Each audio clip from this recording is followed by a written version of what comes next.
प्यारे विद्यार्थियों, नमस्कार।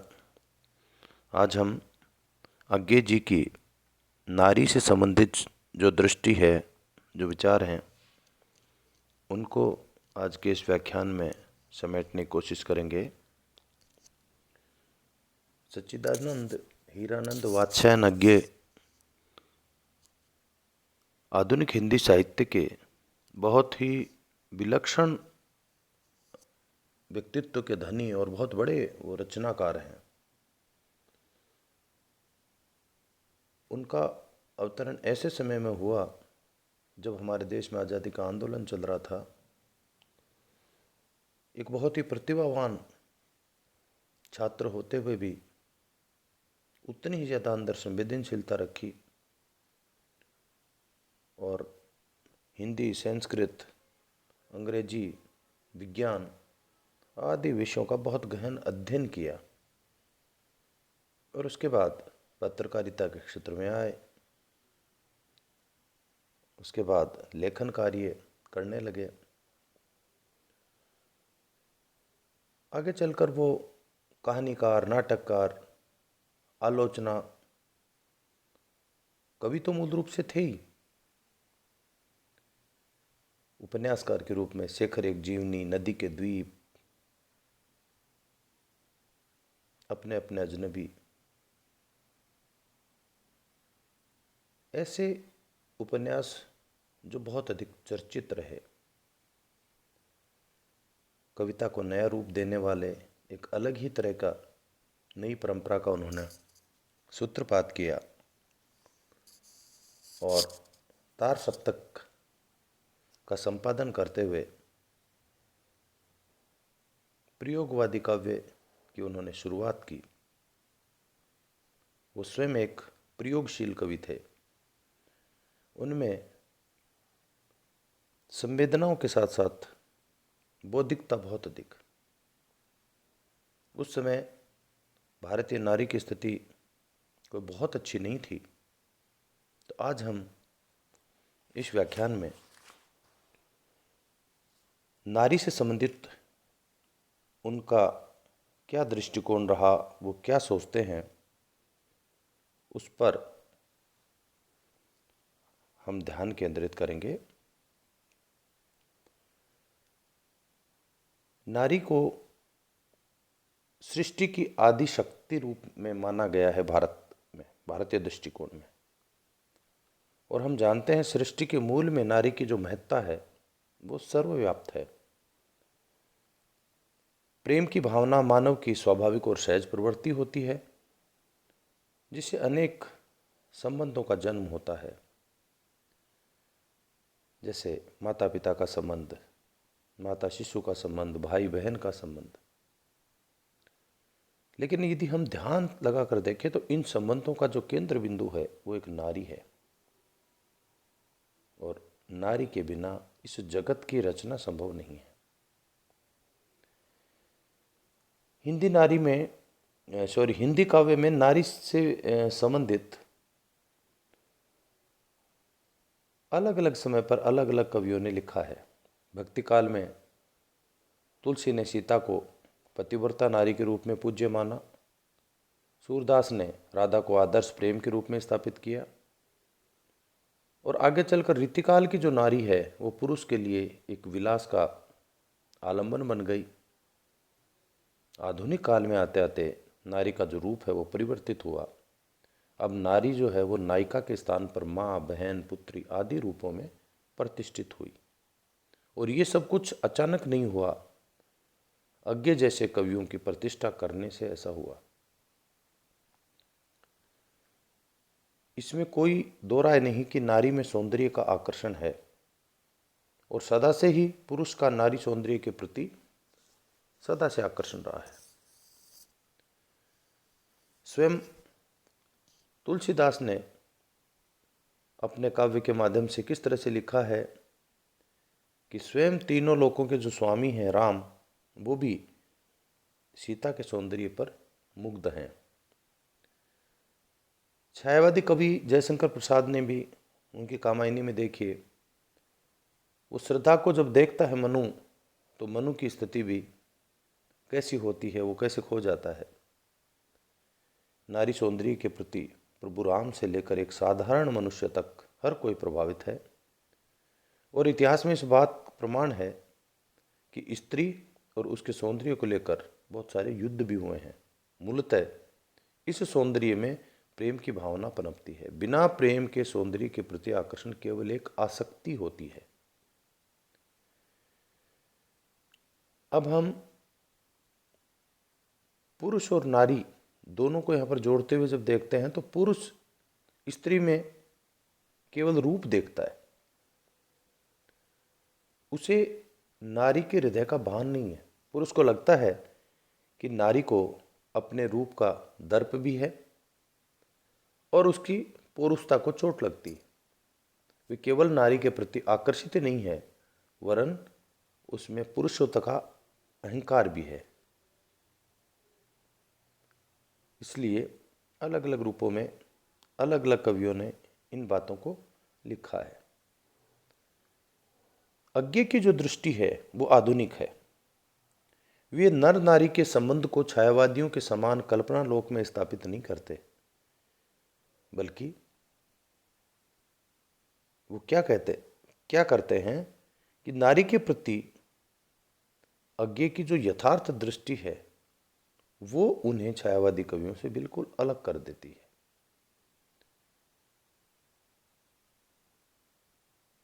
उसी नारी को किसी ने श्रद्धा नाम दिया है तो किसी ने सलीला।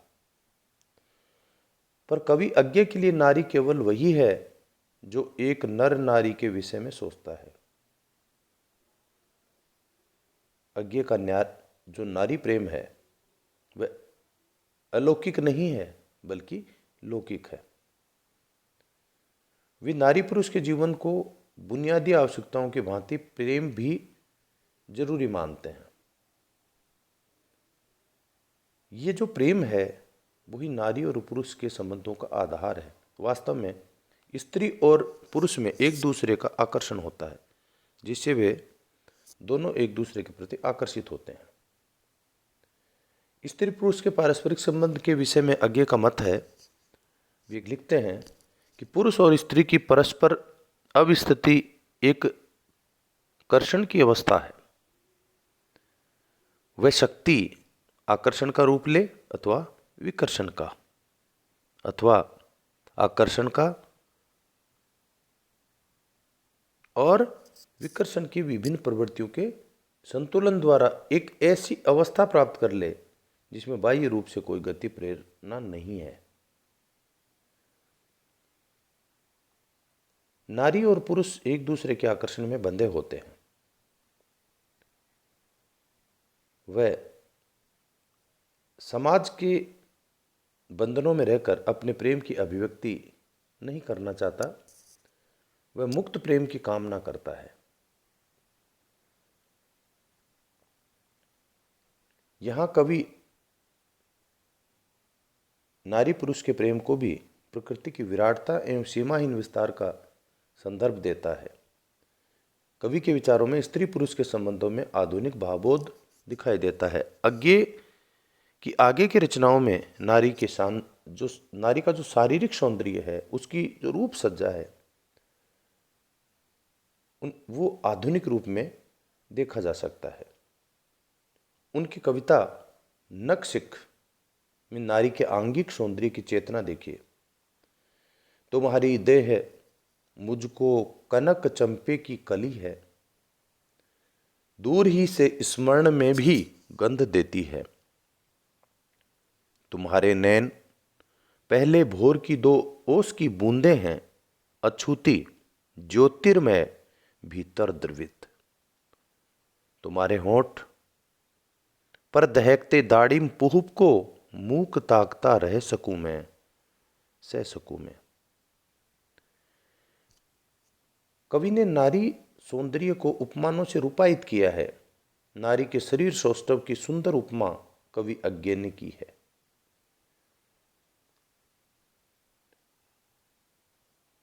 आगे चलकर नारी सौंदर्य को बिछली घास की उपमा देते हैं। वो हरी बिछली घास दौलती कलगी छरहरी बाजरे की, अगर मैं तुमको ललाती सांझ के नभ की अकेली तारिका अब नहीं कहता, या शरद के भोर की निहार नाई कोई टटकी कली चंपे की, तो नहीं कारण कि मेरा हृदय उथला कि सुना है, या कि मेरा प्यार मेला है। अपनी प्रेमिका को नभ की अकेली तारिका टटकी कली चंपे की कवि अब नहीं कहना चाहता, क्योंकि उसे अब ये जो उपमान है वो पुराने और मलिन लगते हैं। वह हरी बिछली घास दौलती कलगी छरहरी बाजरे की जैसे नितांत नए जो उपमान हैं उनको नारी सौंदर्य में वर्णित करता है। अज्ञे की बौद्धिक विचार दृष्टि आगे चलकर हम देखते हैं। इसी कलगी बाजरे की जो कविता, उसमें कवि लचीलेपन से अपनी प्रेयसी के सौंदर्य को जोड़ता है। इसे अज्ञे की बौद्धिक विचार दृष्टि का प्रतीक कहा जा सकता है। सौंदर्य भाव के प्रति ये उनकी बौद्धिक विशेषता है, उनकी सौंदर्य चेतना की मौलिक विशेषता को प्रकट करती है। अपनी प्रिया या नायिका को तारे की या फिर फूल की वो उपमाएं देते हैं। अज्ञे ने मनुष्य की प्रेम और यौनात्मक मूल वृत्तियों के खुले भाव से इनको अभिव्यक्त किया है। वे यौन भावनाओं को छिपाने में विश्वास नहीं रखते। काम वृत्ति तो प्राकृतिक प्रक्रिया है। प्रकृति में पशु पक्षी मुक्त भाव से काम क्रीड़ा, परंतु मानव इन वृत्तियों को छिपाता है। कवि कहता है, खग युगल करो संपन्न प्रणय, क्षण जीवन में ही तन्मय, हो अखिल अवनि ही निभृत निलय, हाय तुम्हारी नैसर्गिकता, मानव नियम निराला है, वह तो अपने ही से अपना प्रणय छिपाने वाला है। यहां हम देखते हैं कि अज्ञे बिल्कुल मुक्त और खुले विचारों के कवि हैं। उनकी दृष्टि नैसर्गिक भावनाओं और संवेदनाओं को छिपाकर रखने में विश्वास करने वाली नहीं है। यौन वृत्तियों और प्रणय संवेदनाओं को उन्होंने बहुत स्वाभाविक रूप से व्यक्त किया है, क्योंकि संसार का जीवन चक्र ही स्त्री और पुरुष के मध्य यौन संबंधों पर टिका है। इसके बाद अज्ञे के जो विचार हैं वो केवल नारी ही नहीं, हम अन्य विषयों पर भी यदि देखें तो उनके जो विचार हैं उन विचारों में स्वाभाविकता है, सहजता है, मौलिकता है। वे अपनी जीवनानुभूतियों को बहुत साधारण और सामान्य तरीके से अभिव्यक्त कर देते हैं, चाहे विषय कैसा ही हो, जैसा अभी हमने देखा।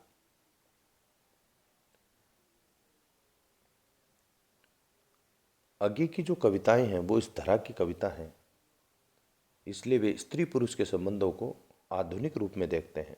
वे केवल मांसल प्रेम के विलासी नहीं है, उनकी नारी भावना में प्रेम की पीड़ा भी है। उसकी प्रिया उसके जीवन का प्रकाश है। देखिए, चेतना की नदी बहती जाए तेरी ओर, मौन तेरे ध्यान में मैं रहूं विभोर, अलग हूं पर विरह की धमनी तड़पती लिए स्पंदित स्नेह, और मेरे प्यार में ओ हृदय के आलोक मेरे वेदना की ओर। तो यहाँ कवि की चेतना अपनी प्रेमिका के स्मरण से ही आत्मविभोर है। उसे याद करके ही उसके प्रति अपने हृदय में प्रेम का आलोक पाता है। प्रेयसी के प्रेम के बिना उसके हृदय में अंधकार है। तो हमने देखा कि अज्ञे अपनी कविताओं में एक प्रेमी के रूप में भी परिलक्षित हैं। उनका हृदय प्रेम की भावना से पूरित है। एक प्रेमी के रूप में प्रेयसी के पलकों को उठने और गिरने का सौंदर्य अनुभूत हुआ है। साथ ही भावुक को भी पलकों के सौंदर्य का अनुभव होता है। अपनी प्रिया के सपनों का एक कण मात्र बन जाने में ही जीवन की सार्थकता मान लेते हैं। वे कहते हैं, तुम्हारी पलकों का कंपना तनिक सा चमक खुलना फिर झपना, तुम्हारी पलकों का कंपना। मानो दिखा तुम्हें लजीली किसी कली के खिलने का सपना, तुम्हारी पलकों का कंपना। नारी को प्रेम और करुणा का ही दूसरा रूप समझा जाता है। माता, पत्नी, पुत्री, बहन, बहू, सखी, इन विभिन्न भूमिकाओं में नारी का स्नेही रूप ही झलकता है। पत्नी या प्रेमिका के प्रेम और स्नेह से पुरुष सब चिंताओं से निश्चिंत रहता है। अज्ञे नारी के इस प्रेम को रति नहीं मानते, बल्कि उसे नारी की वो करुणा कहते हैं। उन्हें नारी की करुणा को रति समझ लिए जाने का डर है। देखिए किस तरह से, रात एकाएक टूटी मेरी नींद और सामने आई एक बात कि तुम्हारे जिस प्यार में मैं खोया रहा हूँ, जिस लंबी मीठी नशीली धुंध में मैं सब भूल कर सोया हूँ, उसकी भीत जो है वह नहीं है रत्ती, वह है मूलतः पुरुष के प्रति नारी की करुणा, अगाध अबाध करुणा, फिर भी राग नहीं करुणा। तो आगे के आधुनिक विचार नारी को केवल एक प्रेमी या पुरुष की ही दृष्टि से नहीं देखते, वरन उन्होंने अपनी वर्तमान दशा पर भी प्रकाश डाला है। उनकी एक कविता है दास व्यापारी, उसमें उन्होंने स्त्री देह व्यापार के व्यंग्यात्मक दृश्य को भी चित्रित किया है। देखिए किस तरह से व्यंग्य की पराकाष्ठा है यहाँ। हम आए हैं दूर के व्यापारी, माल बेचने के लिए आए हैं। माल जीवित, गंधित, स्पंदित, छटपटाती शिखाएं रूप की, तृषा की, ईश की, वासना की, हंसी की, हिंसा की, और एक शब्दातीत दर्द की, घृणा की, मानवता के चरम अपमान की, चरम जिजीविषा की।